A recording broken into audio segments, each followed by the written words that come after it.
This was our computer at the end of the last video. We had fitted the power supply, which is going to supply power exclusively for the graphics card. The graphics card is interfaced with our Odroid via a PCIe expansion going into the M2 slot on the underneath of the Odroid's motherboard. Today we're going to power up for the very first time. So first we will apply the power to the power supply for the graphics card. Next we will plug in the power to the Odroid itself.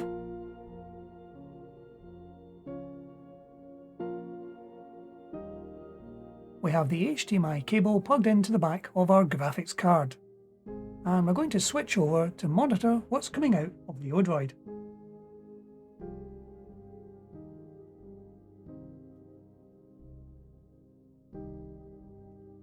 And that's our Odroid powering up, and we're getting the first signals out our new graphics card.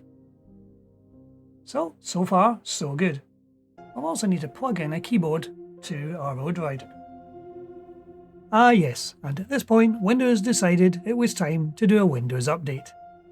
This of course will actually stop me installing any software until the update has completed.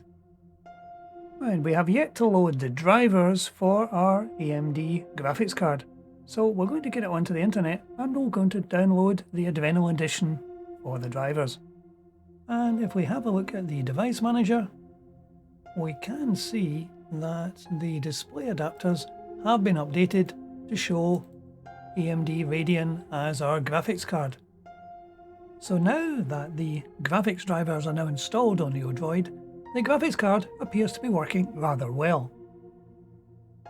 We're now going to try and find some software to test out the abilities of our graphics card to see just how well it performs.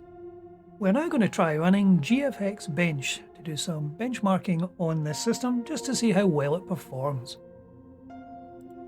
While these tests run in the background, I'll let you know that after the initial testing, I installed the free version of the DaVinci Resolve 18.6 video editor on this very machine to try it out.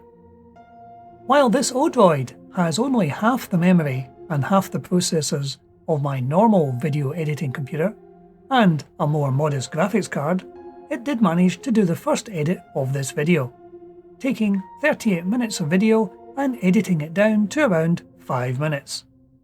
The time to render this was less than 3 minutes, which makes it quite usable.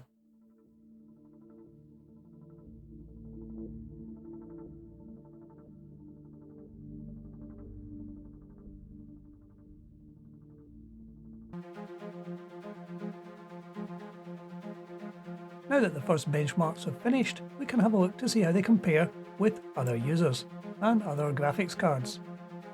Well, I didn't expect a super top performance, as we are using the M2 slot, which will be a bottleneck for the graphics card. But all things considered, the performance is quite reasonable. So I think that will complete our testing for the day. Hopefully you will enjoy this video, but that's it for today. Thank you for watching.